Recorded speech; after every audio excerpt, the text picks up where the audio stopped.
San Dimas City Council meeting to order. This meeting is under special instructions based on the governor's order, but we will start with the Pledge of Allegiance to the flag. Ready? Begin. I pledge allegiance to the flag of the United States of America and to the republic for which it stands, one nation, under God, indivisible, with liberty and justice for all. Pursuant to the governor's executive order,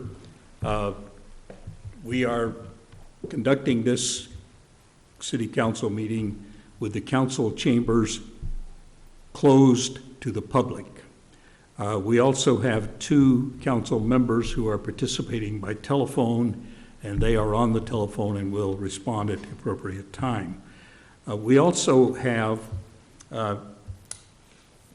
changed rules for public participation. For that would be the public comments. Number one, if we have given people, the agenda gives people the opportunity to communicate by email with the city clerk, and all of the emails that have been received up to this point, if any, will be brought up at the appropriate time during the public comment agenda. It's my understanding we have received no emails. That's correct? Okay. We also have arranged that members of the audience may call in to make a comment during oral communications or on a specific agenda item as it's being heard. The call-in number is 909-394-6206, and the call, in order to be taken, needs to be during the time, sometime before the closure of the public comment on that agenda item. We'll call on the city attorney if you have any comments regarding any other special procedures that we'll be following this evening. Sure, Mayor, thank you. I did just want to state for the public that the legal basis for operating the meeting this way, and that is, as we all know, that under the Brown Act, under normal circumstances, it does require the city council chambers to be open to the public and for members of the public to be here physically and give input and comment to the council on all the agenda items on the agenda. But due to the public health emergency that we're all experiencing right now in California and across the country and the world, the governor has issued an executive order, as you referenced, suspending portions of the Brown Act so that the government can go on and city council meetings can be held without bringing together a gathering of more than 10 people, which is prohibited currently in the county of Los Angeles. So we are holding this meeting pursuant to the governor's executive order. It allows the council members to hold a teleconference meeting, entirely teleconferenced, or to hold a meeting in person physically like we're doing, but not have members of the audience present and allow members of the audience to give input and comments on the agenda items through a phone method or an email method. And given that the governor has suspended those portions of the Brown Act, that is entirely legal today. And we also have two council members calling in on the phone and not appearing in person. That's also allowed by the governor's executive order.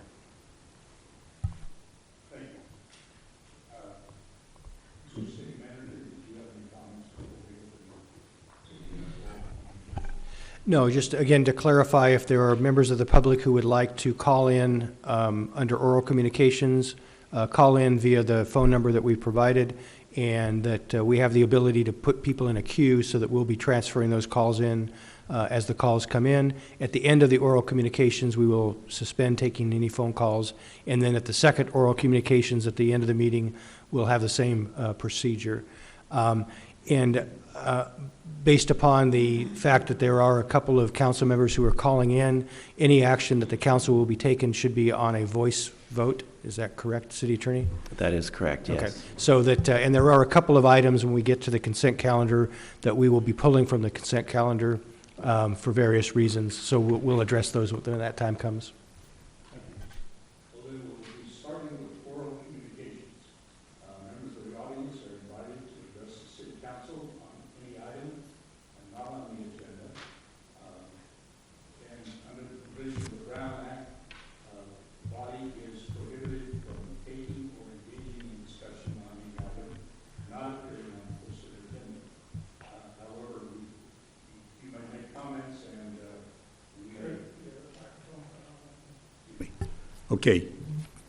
Hope everybody heard. Anyway, that's the, we are now opening the oral communications. If anybody is on the phone, would like to participate in oral communications, now is the time. Do we have any phone calls? We have no phone calls, so we'll move on to the consent agenda. On the consent agenda, I have been informed that we are removing item C, which is the award of a construction contract for separate discussion. Are there other items we are removing for a separate discussion?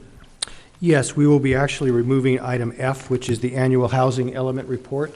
There were elements of the report that were not included in the agenda packet, so we will be taking that item up at your next agenda. Okay.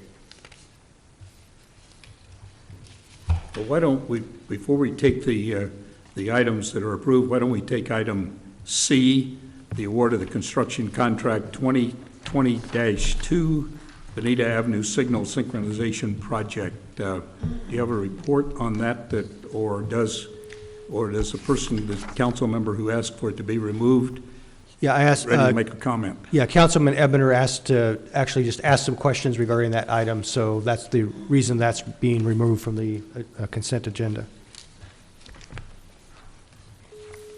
Okay, then we will take the other items on the consent agenda, and that will be all the items listed in the agenda except for C and F. Do we have a motion to approve?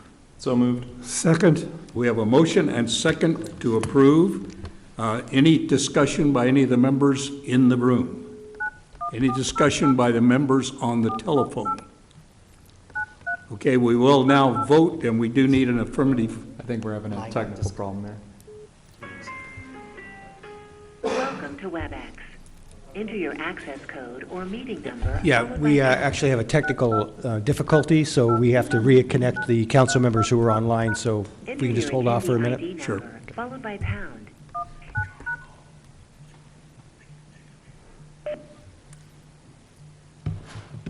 Apologize, we had a little technical difficulty. Are you able to hear us now?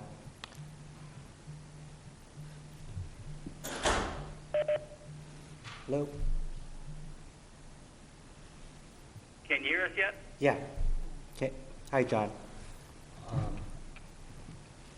Looks like Hey, John. Emmett dropped. Emmett's call got dropped. Reach out. Can they hear me in the chambers Yes, now? we can hear you. Oh, great.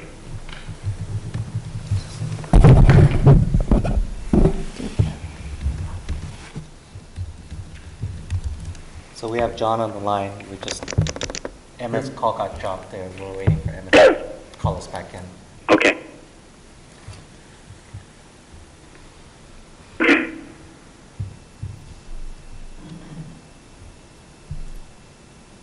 Emmett, are you with us again?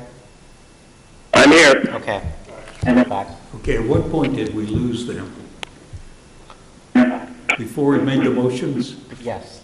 Okay, then we'll go back to the point of the consideration of the consent agenda. We are dealing with all the items on the consent agenda with the exception of item C and item F. Do we have a motion to approve the consent agenda with those exceptions? So moved. Second. We have a motion and second. Is there any other discussion by members who are present in the room. Any discussion by members who are on the telephone? No. Okay, then, all in favor of the motion to approve the items A, B, D, and E on the consent agenda signify by saying aye. And we actually need to have each person, we need to do this as a roll call, I believe.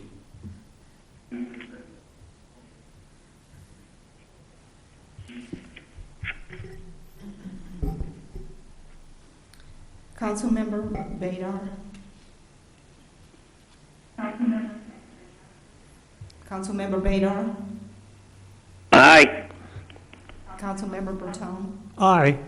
Councilmember Ebner. Aye. Mayor Pro Tem Viana. Aye. Mayor Morris. Aye.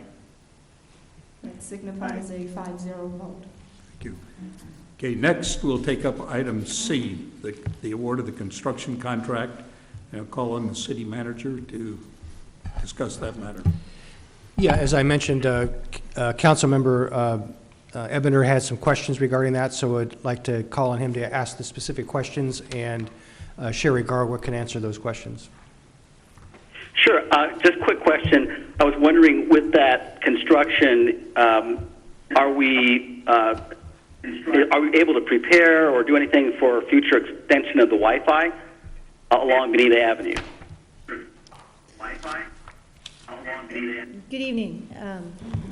The project is for it's a traffic signal synchronization project. So the specifications do not call for a Wi-Fi. However, as with any of our projects, we provide additional capacity.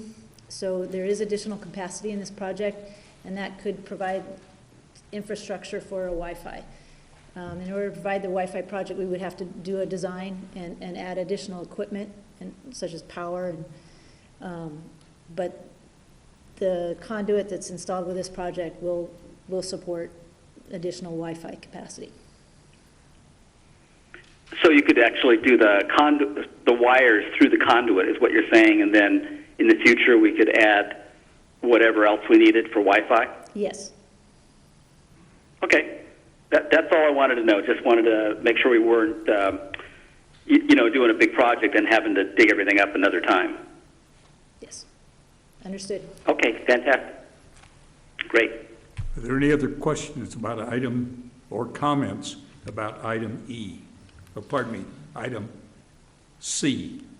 How is the Gold Line going to affect this? The Gold Line, the project actually goes through the Cataract Bonita intersection. Right. And when they do their construction, they will connect to this project on either side of their right-of-way. So they will essentially extend it. We'll go from Bonita at Arrow to Cataract, essentially the right-of-way. We'll stop at the right-of-way, and then we'll start again at the other side of the right-of-way and go all the way to San Dimas Canyon Road. And when the Gold Line comes in, they will complete the conduit, and then we'll pull the fiber once the conduit's been installed in the right-of-way, the Gold Line right-of-way. Okay, thank you. Do we have a motion to approve item E? Item what? Item C, pardon me. So moved. Second. We have a motion and second to approve item C. Any further discussion? Okay.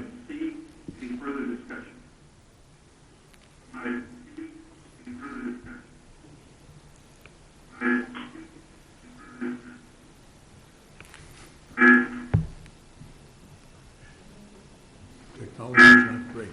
Would you call the roll, please? Councilmember Badar. Yes. Councilmember Bertone. Aye. Aye. Councilmember Ebner. Councilmember You Ebner. said Ebner, yes. Yes. Mayor Pro Tem Viana. Aye. Mayor Morris. Aye. Signifies a 5-0 vote. Thank you. That concludes the consent Calendar, other business. We have a status report on the emergency response continuity of operation plan for local government. We're calling the city manager. Yes, thank you. Obviously, these last 2 weeks have been very fluid as far as the city's response to the COVID-19 virus emergency.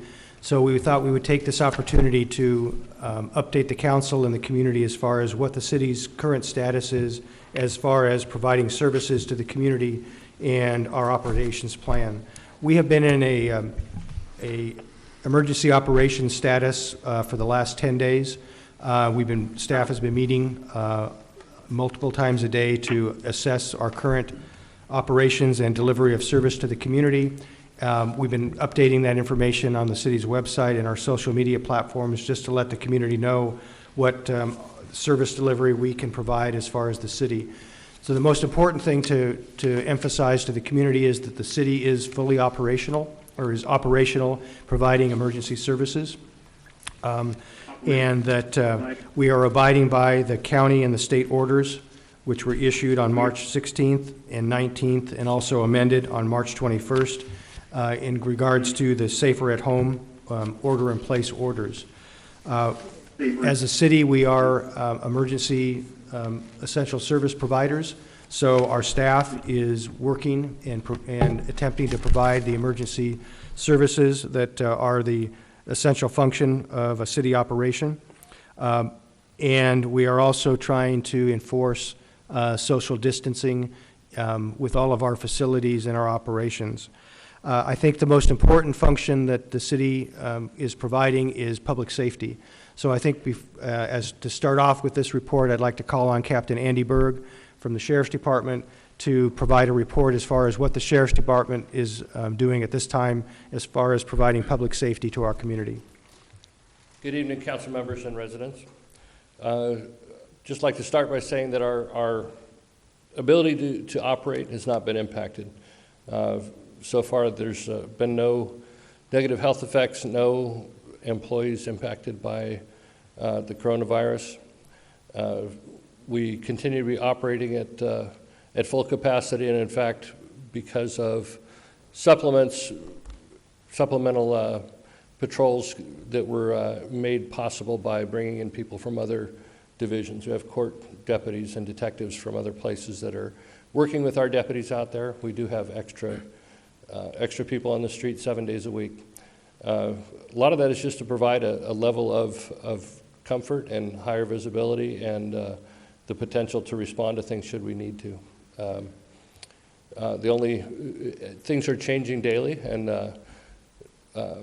there are constant updates, but I think that most of those have been made public.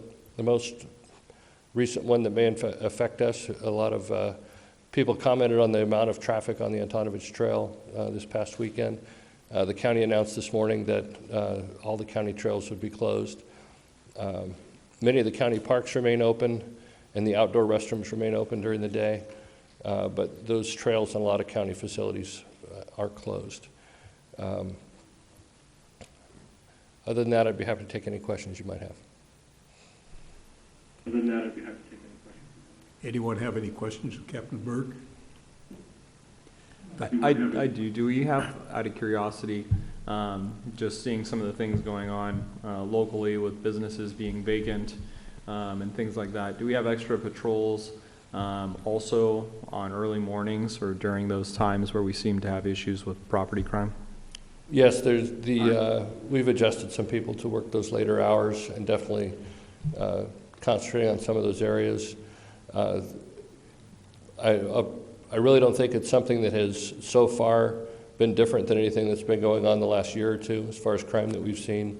There were a couple of commercial burglaries earlier this week.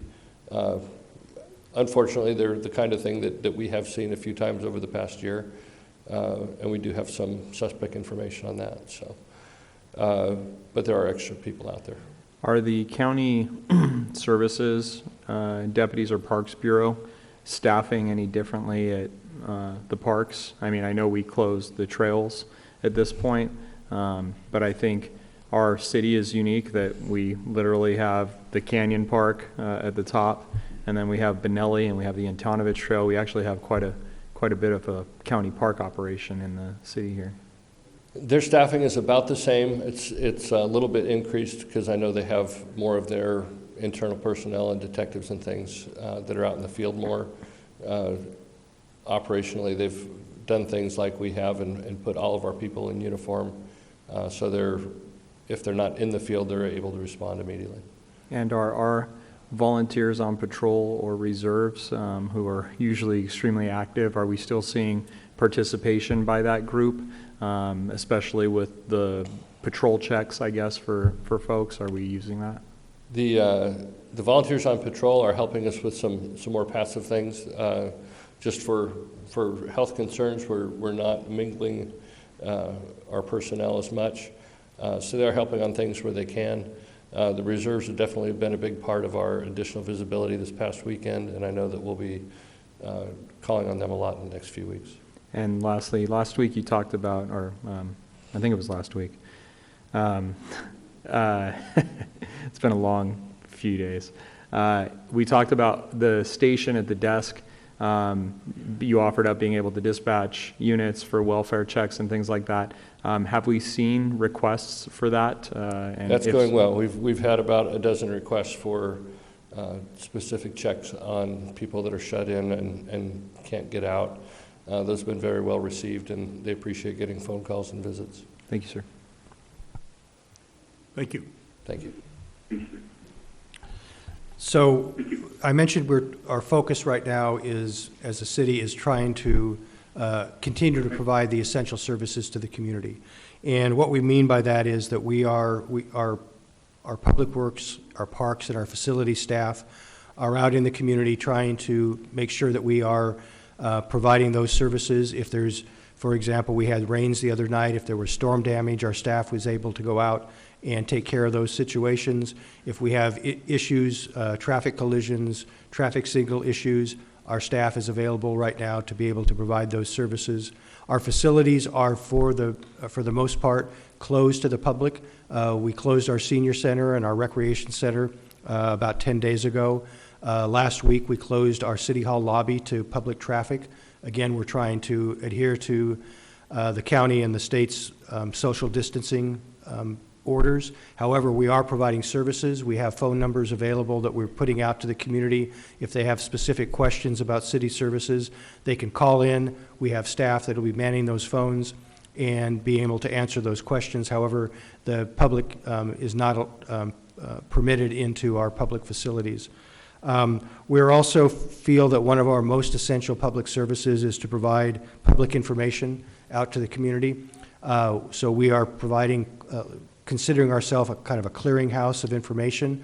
So we're trying to push out factual information that we get from our partnering agencies, whether they be the County Library Service and other community organizations as far as what services that they're providing, as well as information from County Health Department and the county itself and the state, so that we can provide public information to the community. We're pushing out information in real time. So if people continue to check our website, and we also have our Twitter and our Facebook accounts, that we're pushing out information as that information becomes available. And then we are doing a press release at the end of the day that kind of summarizes all the new information that we have been gathering throughout the day, and we're putting that information out again on our website and all of our social media platforms. I should mention, going back to public safety, I forgot that we are in constant contact with the fire department.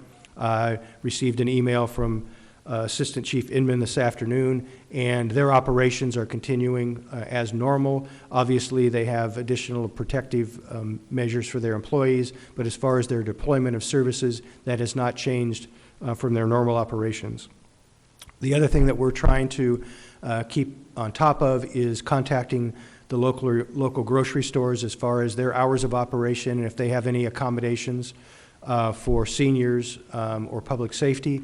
And we're trying to put that out on our website so that people can know what that information is. But again, that changes on a daily basis.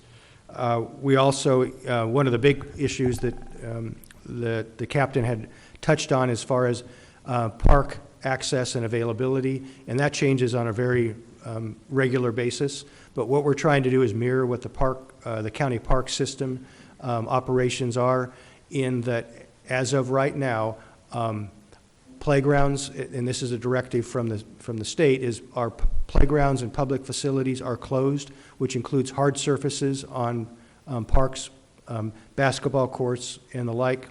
However, our parks are not closed. They're open to the public.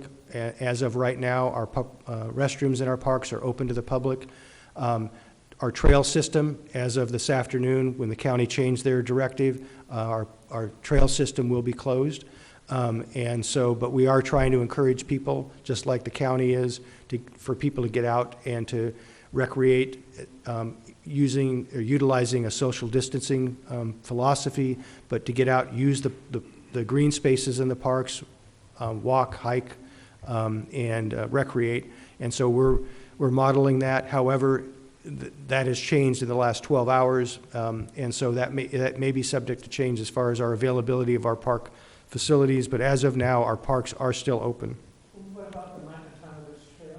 That is closed. That's a county trail, and the county has closed all of their trail systems. So it was actually this morning they were open, but as of 4 o'clock this afternoon, they closed all their public trails.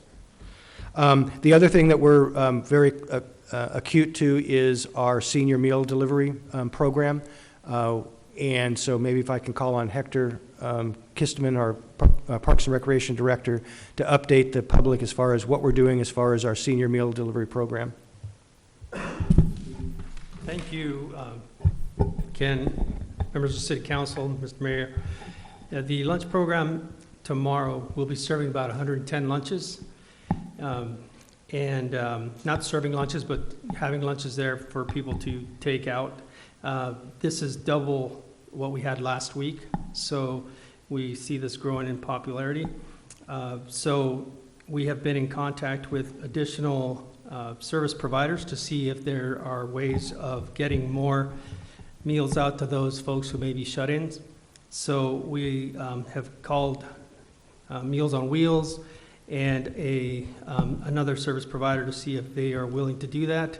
We're also looking at a local nonprofit charity group that's in Monrovia that does have lots of meals that they can provide, and then we would just need to coordinate for that delivery of that.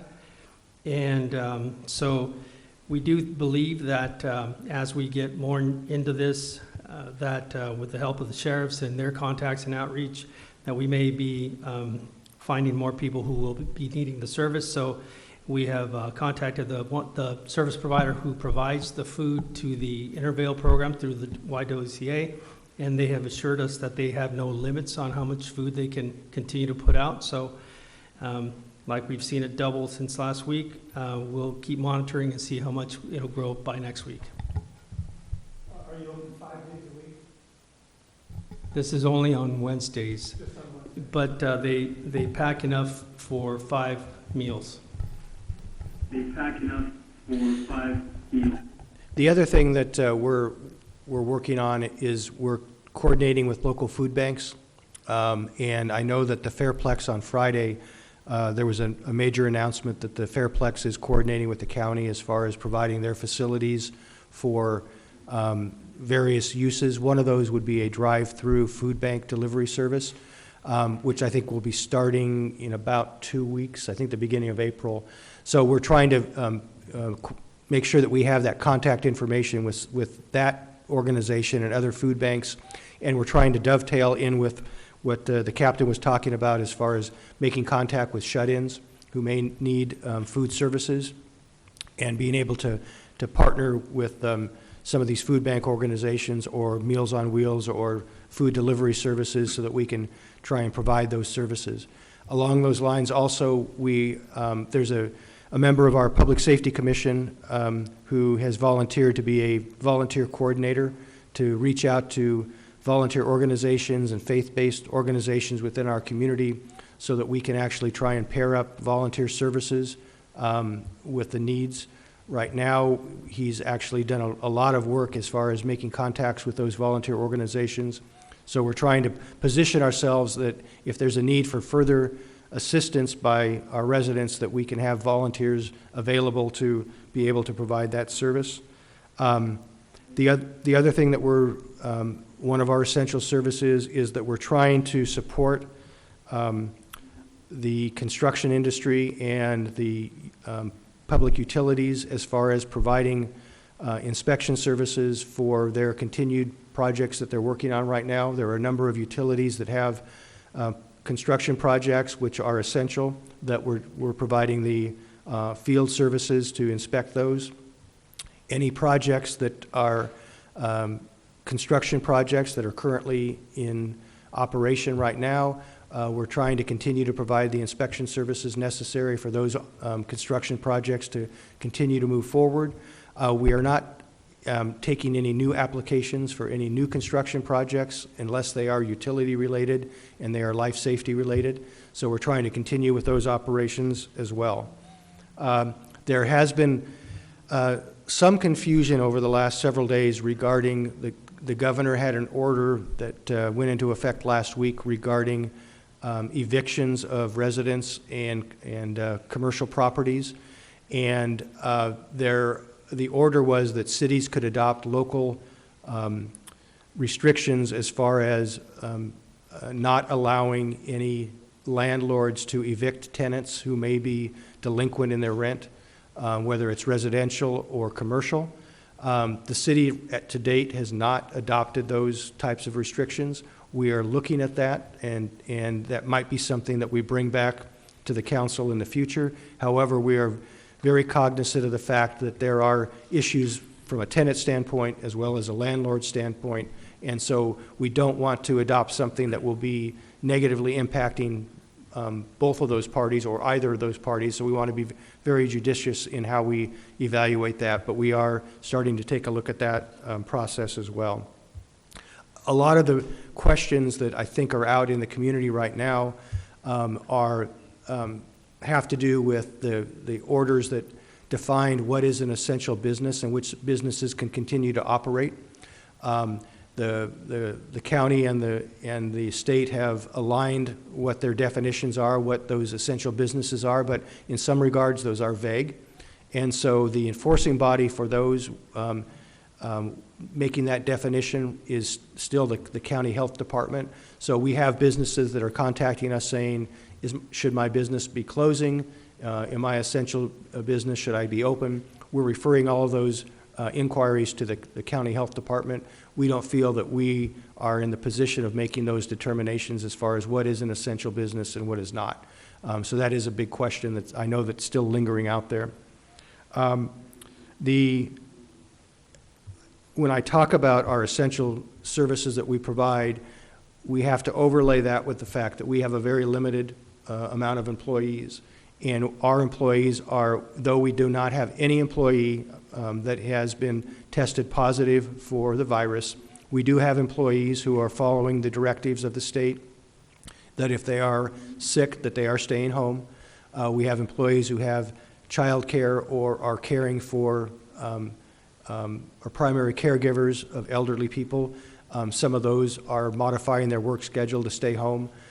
So we are providing these services based upon the ability of our staff to be available.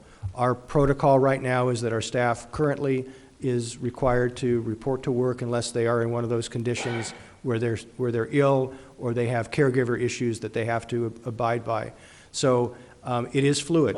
There may be situations where we have a particular service where we don't have the employees to provide that service because there's a specific skill that we maybe have to suspend some of those services for a certain period of time because we don't have the staffing available. And this changes on a day-to-day basis. So we are, again, trying to provide those services, but also being cognizant that we have a limited staff available to do that. So that kind of is an update as far as our operations and our ability to provide services. So I think this would be a good opportunity for me to take any questions that you might have. I might just add, Ken, on the issue of the evictions, you really don't have to worry about that because the courts are not operating.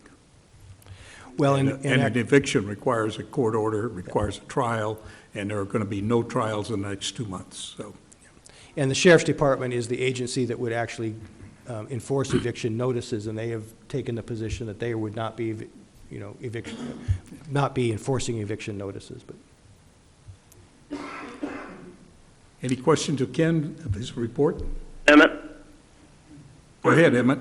Ken, this is Emmett. yeah, Ken, as our conversation the other day with Larry Giannoni,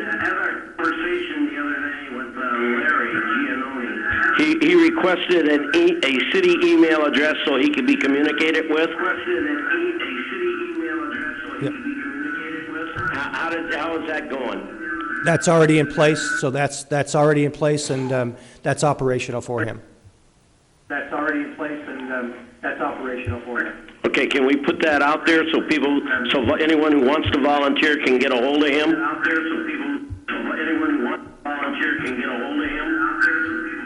Yeah, I know that he's already pushed out that information to all the volunteer contacts that he's made.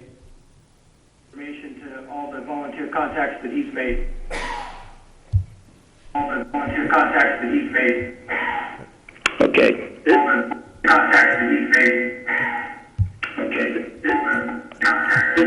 John, I don't know if we can get a question through with the echo, but can you hear me? Yeah, I can hear you now. Can you hear me? If you could, so, okay, I was just wondering on the parks. Well, first of all, thanks for all the updates. The press releases are great. Good to see them every day. But I was just wondering about on the parks, are like the skate park, Little League fields, and dog parks, are those still open?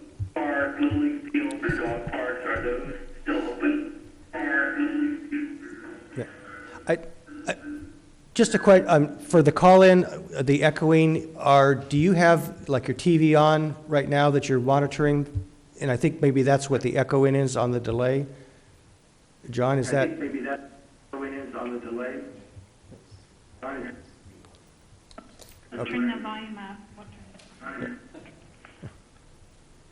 Okay, I'm sorry. Just in response to your question, the dog park is open, but all of the hard court surfaces, the skate park, like I said, basketball courts, and those types of facilities, if we're mirroring what the county is doing right now, those types of facilities are closed. Yeah, that includes ball fields as well. All right. Yep. I just think we should be in alignment with the county's orders, but that's just my opinion.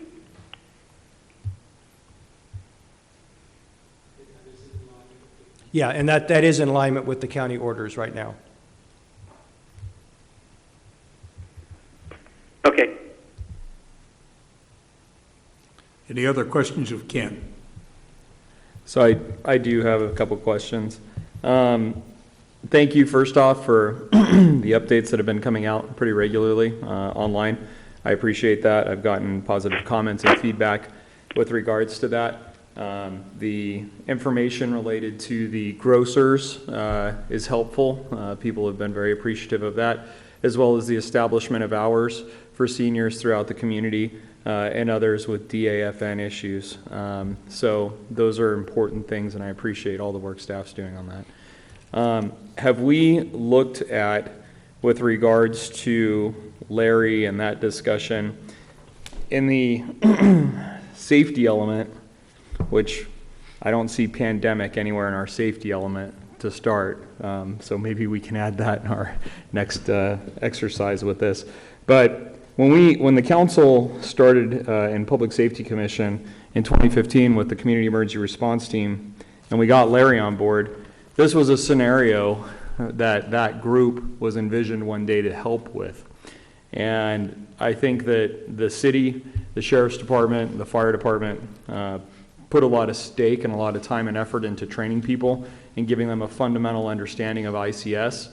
I think there's an opportunity here to leverage that group. So my question is, what specific missions is the city intending perhaps to give to Larry and any community or faith-based organization that they'd be coming online, I guess? At this point, the only, I put Larry in contact with the Sheriff's Department as far as the shut-in contact information to see if there's a role that they can play in that. But right now, there's not a specific role that has been identified. What Larry's been working on over the last 3 or 4 days is making contact with all the volunteer organizations and faith-based groups to make sure that we have a up-to-date contact with them, and that if we do need to utilize their services, what capacity and skills that those organizations might have. But as of right now, we haven't identified a specific role for them because there's not that need, other than if they can help supplement the Sheriff's Department with the shut-in contacts. Okay. I'd like to see us think like way outside the box with the utilization of that group. Specifically, the Sheriff's Department, for example, and while I am grateful for the desk taking calls for wellness checks and what have you, I have concern that visibility missions for uniformed officers is probably a higher priority, perhaps, at times than needing to call and do a welfare check, perhaps on someone. And I almost wonder if CERT could be utilized, understanding that some of the CERT members also are collaterally volunteers at the station. But as the captain alluded to a little bit earlier, a lot of our volunteers happen to fall into that at-risk category. So I would almost wonder if we could leverage them to be able to activate that CERT team in conjunction with either the city or with the Sheriff's Department to be able to be referred to do wellness calls on those folks and be able to call from their home, whether they FaceTime or call or whatever the case may be. But I think that would offset having to send a deputy out to do a door-to-door, which would mitigate an exposure opportunity. And I think it'd be done safely. And I think it gives purpose and value to those members. So one idea. Yeah. And maybe Andy, did you get a chance to talk to Larry today? Yeah. I haven't talked to Larry about that, but that is a component of our volunteer visits, is the callbacks and the volunteers doing those.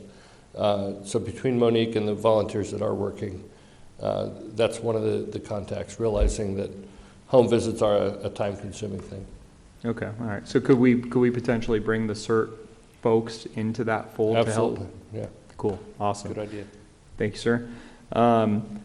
Another thing that is concerning is when you go out on a Saturday or Sunday around town, or when I bump into some folks trying to go to the market, is sometimes there's a line. If you've seen the line at Costco, for example, where I've seen some of our neighbors going out, it's a very long line. And I have concerns regarding the homeless population in addition to the line. And we talked about this before. And so when I brought this up last week, the county is looking at doing things to address homelessness related to this, to approach it from the angle that the homeless could potentially be folks who are either vulnerable to exposure, or potentially, my concern is somebody panhandling in a line with residents, and God forbid that person's infected, and people are exposed, be it through secretion, cough, sneeze, whatever. So have we given any thought with regards to the discussion of either contacting the San Gabriel Valley roving shelter that typically does their gig over at Holy Name of Mary, and inquiring if the church would be willing to reestablish a shelter there to be able to address these people who we have living in their vehicles? Have we given any thought or consideration to that? Yeah, we did reach out to the regional homeless organization. I think Brad and Ann, our coordinator, and I think there are 3 shelters right now. The closest one is Duarte, is it? Yeah, Duarte. So we have reached out to them, and we're going to continue to reach out to see if we can expand that network. We're working hand in hand with LASA and the other homeless outreach organizations. We don't have anything formulative right now, but that's something that is definitely on our radar. All right. So we're not, at this point, we're not doing any outreach to those folks, but you're coordinating a plan with LASA. Correct. All right. The meals piece of this, I know there was discussion and coordinating with the school district, additional meals. Where are we at with that? Was there any success? Hector, have we have anything further on that? No, I don't have any update on that. I know that the district is serving breakfast and lunches, and it's supposed to be for folks who are of a certain income. That's the latest we heard. We've not heard back with regards to expanding that program to be served for any other population except for the children that are fall within those categories. Okay, thank you. I know I'd sent an email. I'm just curious if we've heard anything back from the grocers. There's a number of people in this community, including everybody in the room here right now, and people at home that are first responders, and I don't mean police officers and firefighters, but I mean city staff. We have a lot of government, and we have a lot of people who are doctors, nurses, and other services. Other cities have allowed those people working in active government right now to have special hours to be able to fulfill their grocery needs when they may not be able to get there because of the demands of their job. Have we been able to identify any grocers that are willing to do that? Yeah, when we did our survey today of all the grocery stores, that was one of the specific questions we asked of them. And again, Hector, if you can respond to what we found out.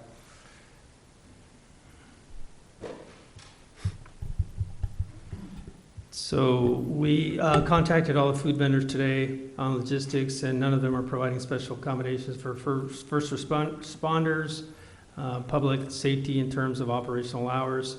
And we did not gather any info regarding that, any type of volunteer work or service delivery to those who may need it. Can you please email me a list of the contacts? I'd like to personally reach out to each one of those locations and have a discussion with them, or set up a conference call. Logistically, have we acquired eye protection gloves and put in a request for N95 masks for any of the specific staff that potentially could be in a position to need those? No, I believe that, maybe Sherry, if you could respond to this from an operations standpoint, that we do have some PPE as far as the masks on staff, but we haven't requested any additional supplies. Sherry, can you respond to that? Good evening. Yes, our crews do have personal protective equipment in their vehicles, and we are ready. They are supplied with masks, and including masks and gloves, and actually Tyvek suits. So, well, a step ahead. Very cool. So, question with regards to finance and recovery. I know I brought this up at a high level at the last council meeting. So one example of that would be I went to one of the highest performing restaurants in sales tax in the city over the last week, and spoke with the manager who said that particular establishment, once we started all of this, saw a 25% reduction in patronage, and once we shut down in-room dining, they saw a 50% reduction in patronage. So sales. So bottom line is, I'm concerned with regards to sales tax, and I'm concerned, and frankly, the only reason I supported the light synchronization project earlier is because there was a match and that seemed well funded. But I do have concerns as we approach the budget as it relates to the TOT and as it relates to sales tax and the long-term recovery implications in this budget and in the budgets to come. As I think once the numbers start flowing into this, I think it's going to be catastrophic. And frankly, we may be, I hate to say it, begging for a hotel. So, well, not right now, obviously, but maybe when this is all over. So my question is, where are we at with any projection modeling as it relates to the finance aspect of this when we come into the next 3 meetings and we start talking about the budget? Do we have a realistic sense of, or at least as best a sense based off of the trending that we can best get from HDL or from whomever with regards to sales tax and TOT? Yeah, we've started doing that modeling. In fact, we've got some information we have a consultant, HDL, that does our tax projections for us. We've gotten some information from them within the last several days regarding their property tax projections. We have a meeting with them, I think within a week or so, or a couple weeks, on the sales tax side of it. We've been contacting the hotels on a daily basis to find out what their occupancy levels are, so that we can kind of try and project out what the TOT impacts might be. So we are working on that modeling, and believe me, we share your concerns that this is going to be very significant, not only for our current fiscal year, but projecting out. The difficulty is that we don't know the length of the impacts of this. So I think when we do our modeling, we're going to have to project it out at the more dire projections. But from what we're understanding from a hotel standpoint, most hotel occupancies for the last week or so have been less than 50% capacity, and will probably continue to reduce. And so, yeah, we have started to do that modeling. All right. As it relates to that, a small business reached out to me since the last special meeting we had, and I had to link them up with the Small Business Administration and referred them to the disaster loans that are being put out there and available. I have serious concerns for some of those businesses, and I really hope, and I don't know whether it's the Chamber of Commerce that could push out more specific information to the local businesses in whatever capacity that they're functioning right now, so that these people have linkage to the loans and anything else that they need to do. It is heartbreaking to know that certain establishments and businesses here have laid off damn near everybody that works for them. And these are people we know.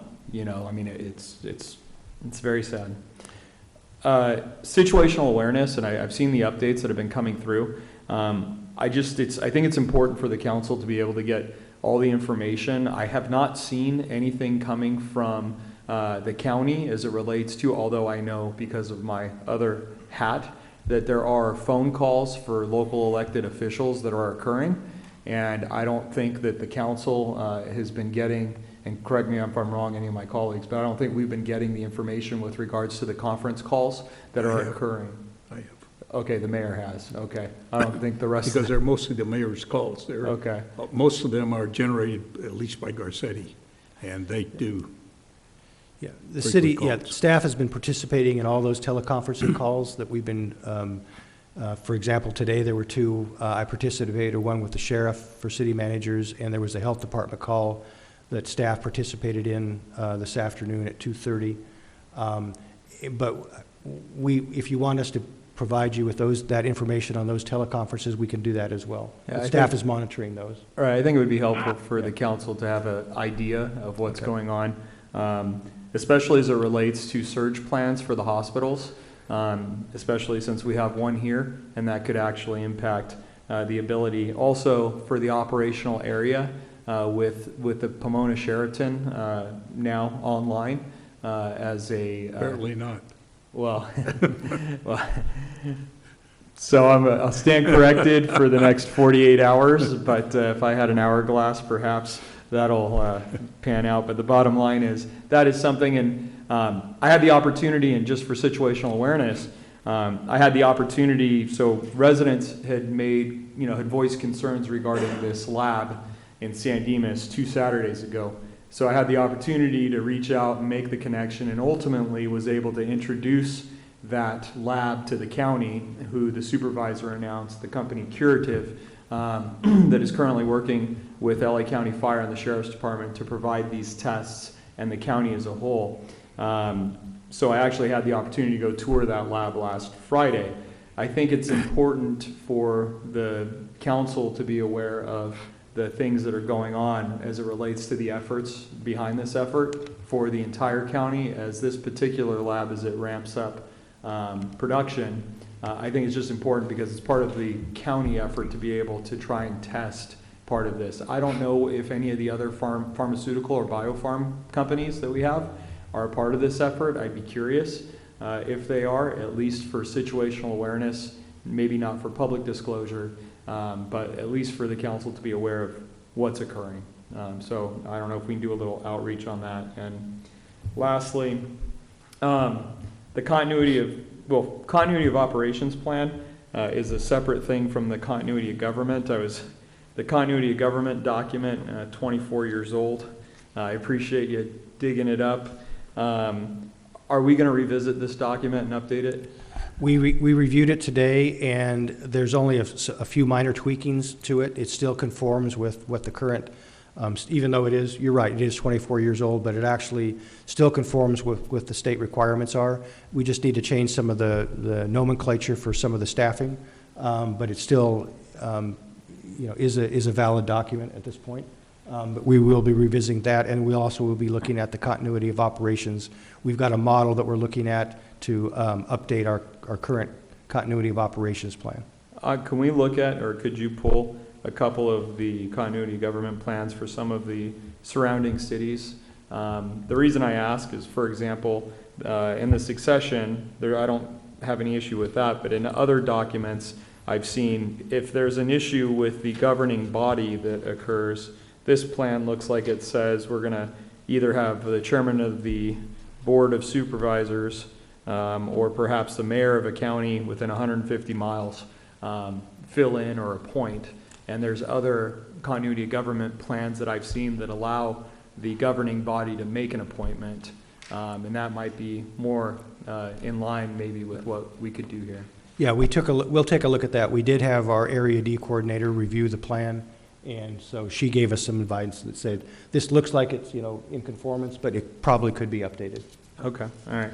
And last thing is the continuity of operations plan. It concerns me, which is precisely why we should flush out this exercise, that if we lose an employee, and I understand we're a small city, but if we lose an employee, we lose service.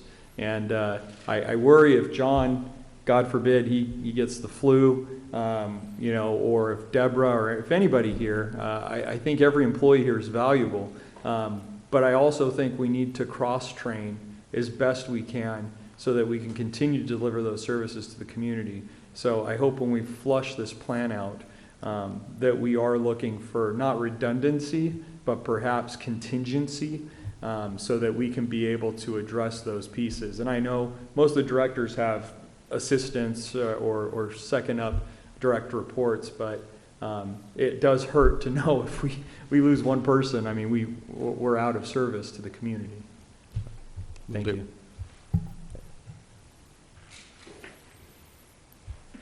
Any other questions of?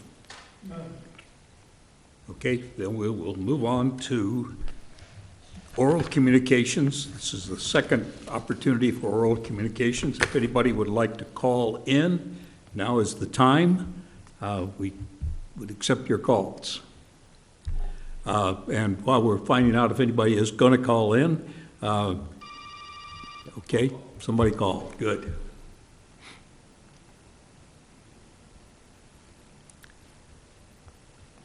Go ahead. Hello? Yeah, Colin, go ahead. Sure, okay. Hi, sorry I couldn't be there tonight.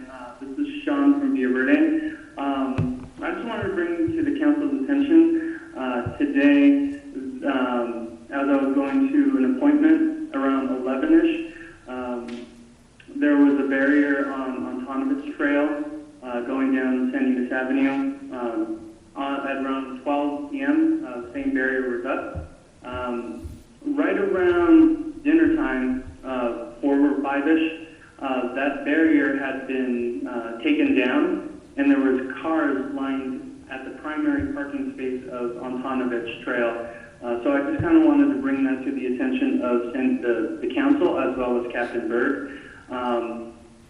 What I would like to also bring to the attention of the council is a couple of bills in Sacramento. I have heard some planning for some committee hearings on these bills somewhere in April. One of them you probably know already, which is a incarnation of SB 50. So I'll list these bills. One of them is AB 1905. This is the Housing and Homeless Response Fund. The next one is Scott Wiener's SB 902, Planning and Housing. Skinner, SB 1079, the residential property warehousing. Next one is AB 3300, homelessness grant funds. And then the last one is, of course, another one of Scott Wiener's bill, SB 899, planning and zoning, housing development, nonprofit hospitals or religious institutions. So I will email these bills to the council, and we'll give like a brief description of them, but I would really like the council to look into these bills because they have to do with housing, planning, zoning, as well as homelessness. And I yield back the balance of my time. Y'all have a wonderful evening, and be well. Bye. Thank you. Do we have any other lines, calls in the queue?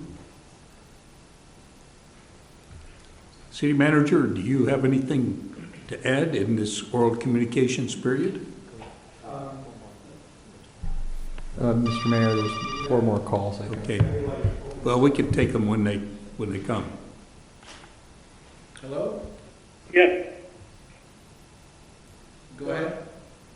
Hi, this is Gary. Hello, Gary. Hi, how are you today? You're on the air. We're listening. Thank you. Yeah, I just wanted to let you know that somebody is watching you tonight.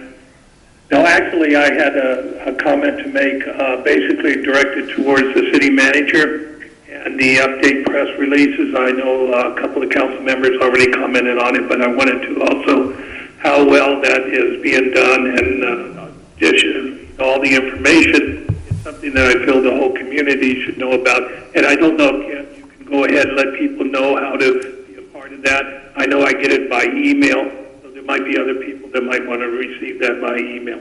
But my question tonight is, has anybody contact San Dimas Hospital, see what their procedures during this time? Yes, actually, we've been in contact with San Dimas Community Hospital as well as Pomona Valley Hospital, just to make contact with them and to understand what their contingency operations are.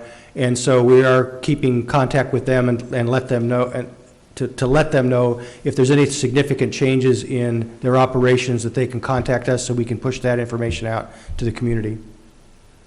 Can you put out the current information? Well, it's really just, you know, a lot of it is their internal operations and procedures, but what we're really interested in is if they get into a surge capacity situation or doing some kind of, you know, outdoor operations, that we want to know that so we can put that out to the community. But right now, they're basically, you know, just ramping up for an increase in volume is really the basic information we're getting from them. All right, thank you very much. And again, thank you for the emails. Thank you. Thank you for your call. Any other callers interested in? John says 3 more, Mayor. Okay, good.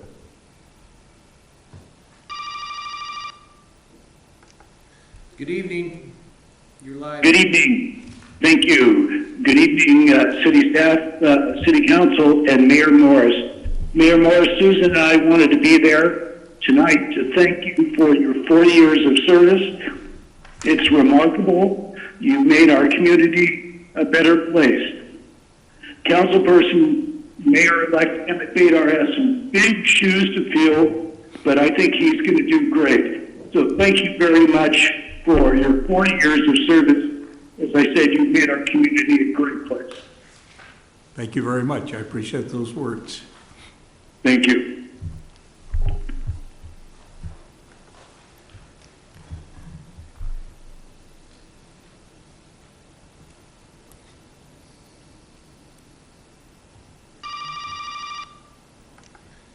Good evening, you're live.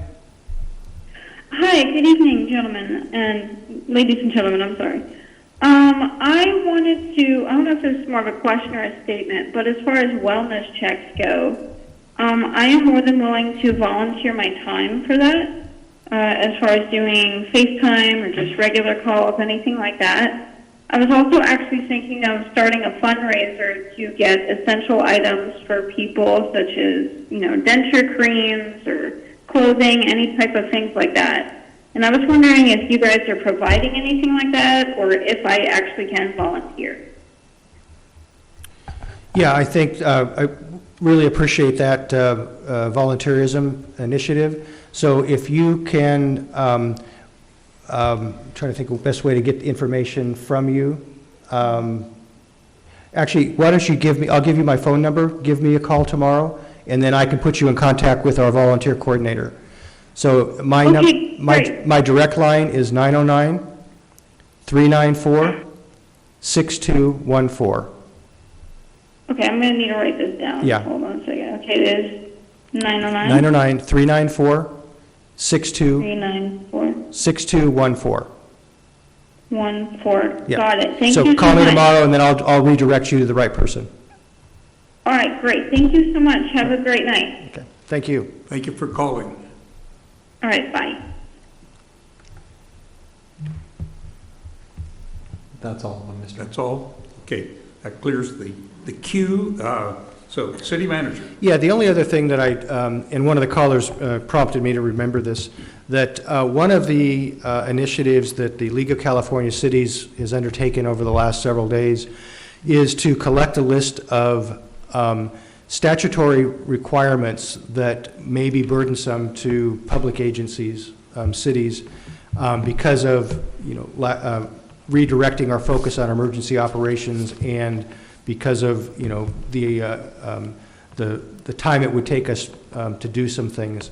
And so the league has actually contacted the legislature with a list of some of those statutes, and some of those would include relief from the 10-day requirement for Public Records Act requests, the requirement for filing of Form 700s by elected officials, the shot clock having to do with telecommunications applications, the time frame regarding ADU applications, and there's probably about a dozen that the league has identified, getting information from cities.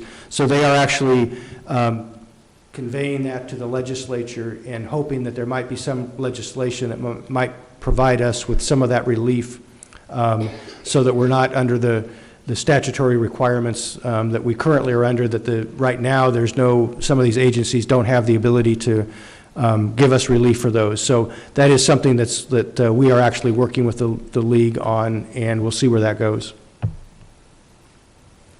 Thank you. City Attorney? Nothing tonight, Mr. Mayor. Thank you. Members of the council, anybody attended a meeting at the expense of the city since we last reported? Hearing nobody report, we'll move on to individual members' comments and updates. And we'll start with the people on the telephone. Emmett, would you have any comments or updates? No, sorry I couldn't be there, but it sounds like you guys got it pretty well squared away. This is not really, by the way, we just lost input, but the reality is that this is a very fluid situation, and I want to thank the staff for staying up on it, and Ryan's for the ability to pass on what's coming back from the sheriff and the county, and everybody good luck. Thank you. John, you have any comments? Just the same as what Emmett and others have said. Thank you to the staff and the Sheriff's Department for everything you guys are doing. I know you guys are working really hard. Other than that, also, I don't know, Kurt, are you going to be at the next meeting when we do the swearing in and everything?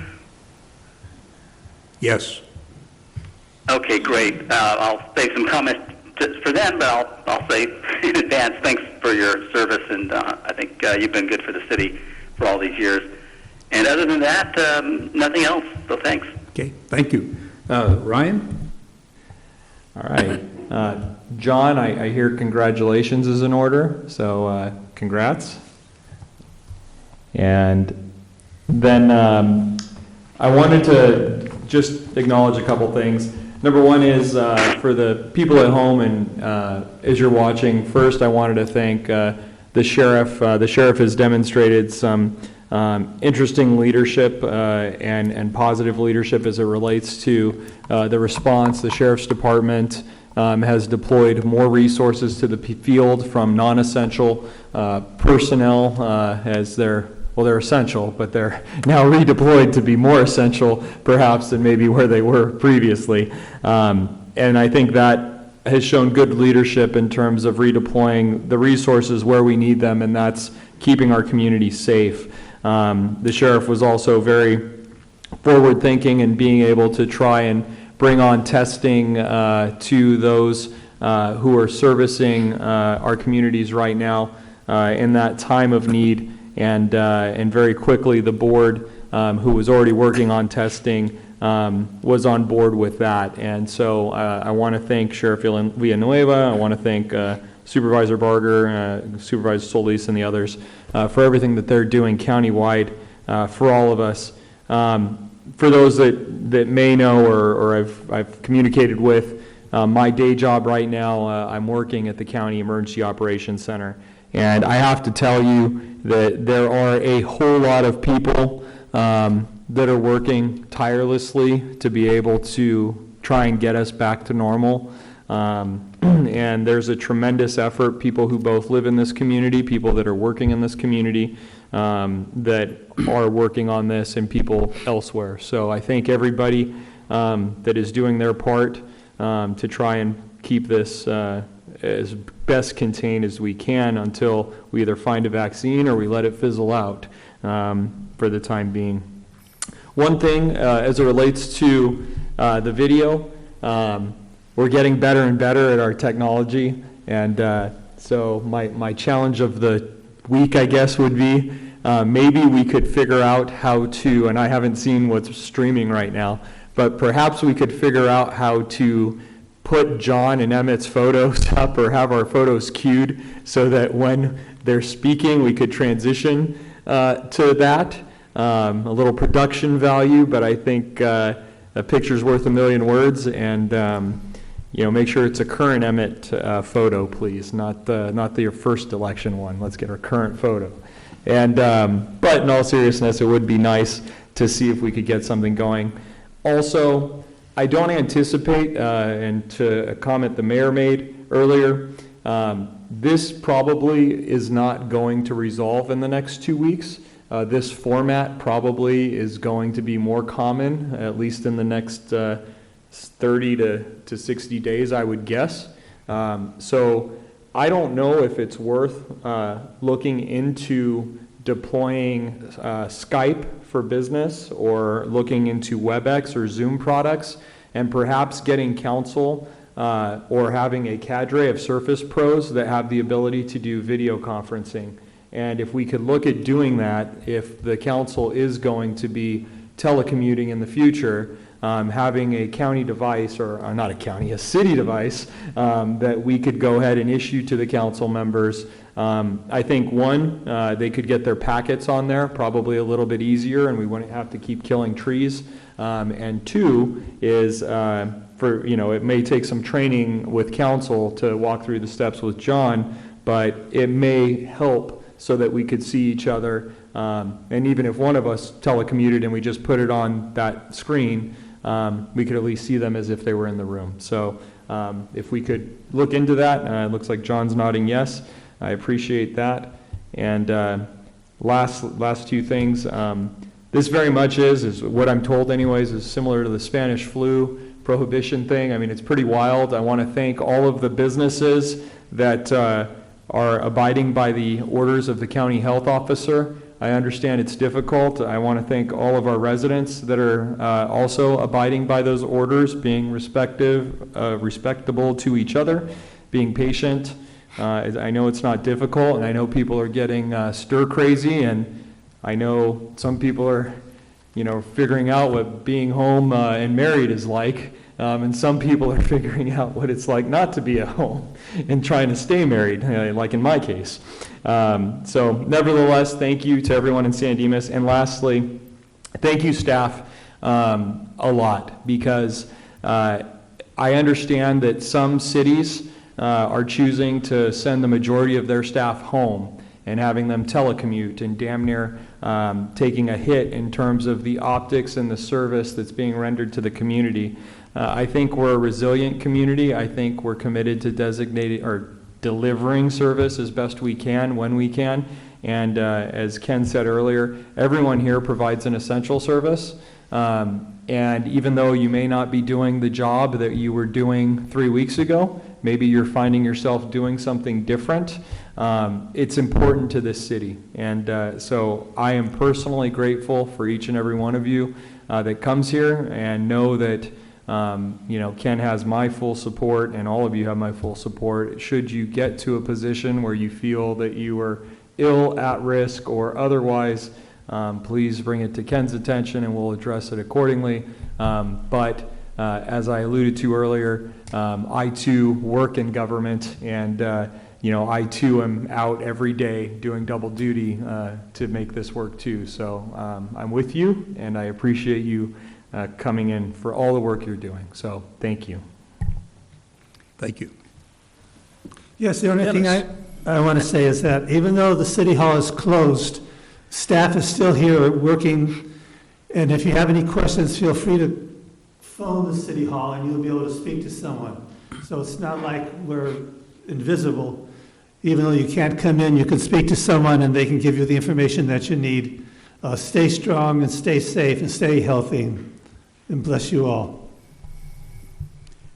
Thank you. Well, this is the last City Council meeting that I am going to adjourn. So I do have a couple of just brief comments. First, I would like to say I got into this 24 years ago when Dennis nominated me to be appointed the mayor after Terry DeVoe retired or resigned. And Dennis, I appreciate that. Thank you very much. I hope I haven't disappointed you. John also supported me, and I've been doing this for 24 years. I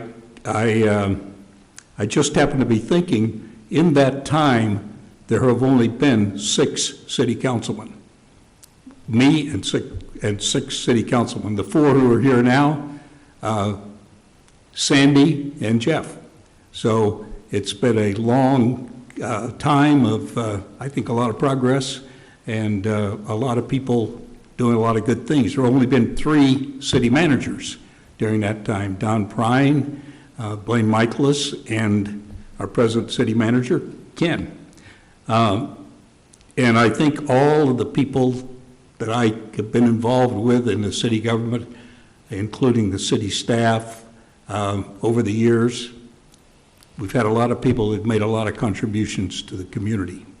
And I think we went through some challenging times, and things worked out okay, and we went through some very good times where we had the opportunity to make some real progress in the community. Financially, we were able to do things. That may have turned around really dramatically. So I believe that under the best of circumstances, the next few years are going to be very difficult financially. It won't be just this year, it'll be the next year. It's been a long time since we've had a recession. A recession may follow this disaster. So I'd just like to say to the citizens of the community, your city council members are going to be working real hard on your behalf. The city staff is going to be working real hard on your behalf, but it may be very difficult. And I think that you should recognize they are going to be in difficult times and cut them a little slack if you think things are not being done exactly the way you would like. Because we're probably going to be in a period of time for this year or the next year or two where it's not going to be adding programs, it's going to be contracting programs. It's difficult. The city's margin is extremely thin. This loss of sales tax that we're going to lose now probably puts us down to the point where we will effectively lose the operating surplus, or some call something other than a surplus, but it's just an operating surplus, because if you get to below $5 or $6 or $7 million in reserves, you don't have enough money to cover the ebb and flow of the money coming in, because it doesn't all come in at one time.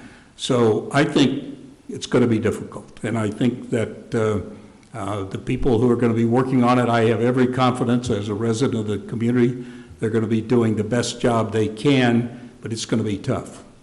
The city staff is going to face challenges that we haven't faced for a while. And I think we need to recognize that we have good people in place and they're going to do a good job, but it's going to be difficult. So, you know, in a way, it's always like you look back and you say, those were the good old days, but when you're living through them, they don't always seem like the good old days. So I just commend all of you to do the best you can, and hang on, but it's going to be tough. And I very much appreciate all of the people who have supported me over the years and have permitted me to do this job in my hometown for this amount of time, and have given me really a lot of support. And I just want everybody who happens to be listening or hear about it to know how much I do really appreciate it. And with that, we're going to adjourn to the meeting at 7 p.m. on April 14th. That will be for the swearing in of the new city council members, and the new council will start and probably have on that day a full plate. So thank you all very much. We are adjourned.